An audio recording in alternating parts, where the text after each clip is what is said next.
ఉద్దేశపూర్వకంగా మాట్లాడిన మాటలు అవి. ఆ వ్యంగ్యమని కూడా అనాల్సిన అవసరం లేదు. ఇప్పుడు మీరు ఎప్పుడన్నా విన్నారా కేసీఆర్ గారు నేను జాతిపితనని చెప్పుకున్నాడా? పోనీ ఆ పార్టీ స్పోక్స్ పర్సన్స్ కానీ ఈవెన్ ఆయనతో తిరిగే వాళ్ళు కానీ కేసీఆర్ను జాతిపితగా గౌరవించండి అని చెప్పి ఎక్కడైనా ఒక ప్రకటన చేశారా? ఇప్పుడు కొంతమందికి ఏముంటుందంటే ఆయన ఆయన తెలంగాణ సాధించిండు కాబట్టి భారతదేశానికి స్వాతంత్రం తేవడంలో గాంధీది ముఖ్య పాత్ర. అట్లనే తెలంగాణ విముక్తిలో మిగతా వాళ్ళది ఉన్నా కూడా కేసీఆర్ది ముఖ్య పాత్ర. దాన్ని ఎవరు విస్మరించలేరు. ఈవెన్ ఇప్పుడు నిత్యం పొద్దున్న లేస్తే తిట్టే ఇదే రేవంత్ రెడ్డి కూడా చాలాసార్లు అన్నాడు తెలంగాణ తెచ్చినందుకు తప్పకుండా ఆయనది ఎప్పటికీ చరిత్రలో ఉంటుంది విశిష్ట పాత్ర అని. అంటే తెలంగాణ తెచ్చిన వ్యక్తిగా భారతదేశానికి స్వాతంత్రం తెచ్చిన గాంధీతో పోల్చడం, గాంధీని జాతిపితగా దేశం గౌరవించింది కాబట్టి తెలంగాణ సమాజం జాతిపితగా ఆయనను గౌరవించాలని కొంతమందిలో ఉంటే ఉండొచ్చు. ఆయన ప్రత్యేకంగా తనంతట తనైతే అనలే కదా ఆయనే. పోనీ ఇదేమన్నా ఎవరన్నా ఇచ్చే అవార్డా ఇది? ఒక 10th క్లాస్ అమ్మాయి నరేంద్ర మోడీ ప్రభుత్వాన్ని అంటే రైట్ టు ఇన్ఫర్మేషన్ కింద హోంశాఖ కేంద్ర హోంశాఖకు ఒక అప్లికేషన్ పెట్టుకున్నది. ఏమనంటే గాంధీ మహాత్మునికి జాతిపిత అనే అవార్డును ప్రభుత్వం ఎప్పుడు ఇచ్చింది అని.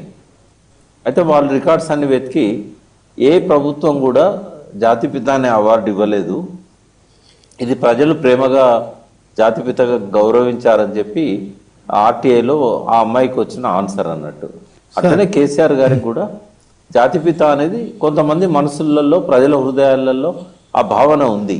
అంతేగాని తను గాంధీ చెప్పుకోలేదు జాతిపితనని, కేసీఆర్ కూడా చెప్పుకోలేదు, పార్టీ కూడా చెప్పలేదు, కాంగ్రెస్ పార్టీ కూడా చెప్పలేదు, బీఆర్ఎస్ పార్టీ చెప్పలేదు, కాంగ్రెస్ పార్టీ చెప్పలేదు.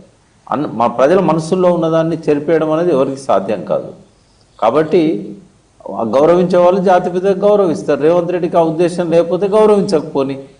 మహాత్మా గాంధీని అందరు గౌరవించారు, జాతిపితాన్ని ఆఖరికి ఆ జాతిపితాన్ని పట్టుకొని కాల్చి చంపినలు కదా. ఇదే ఆర్ఎస్ఎస్ సంబంధించిన నాథురామ్ గాడ్సే ఆయన చంపేసిండు.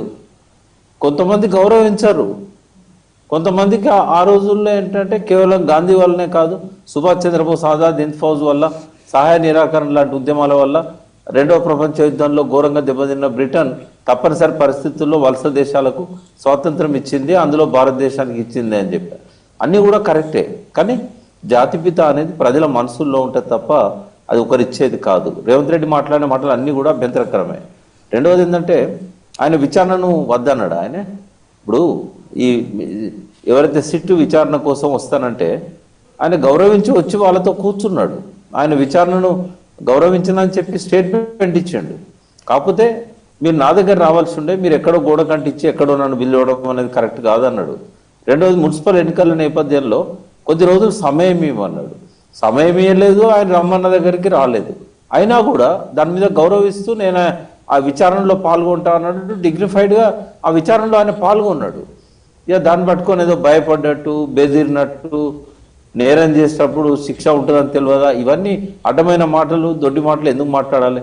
ఇదంతా రేవంత్ రెడ్డికే చెల్తుంది. ఇది ఇంకొక నాయకుడు ఎవడు ఇంత నీచంగా ఇంత కుర్చ స్వభావంతో ఇట్లా మాట్లాడరు. బట్ ఏది ఏమైనా కూడా రేవంత్ రెడ్డి ఆ రోజు స్పీచ్ చేయడానికి ఒక ప్రత్యేక కారణం ఉన్నది.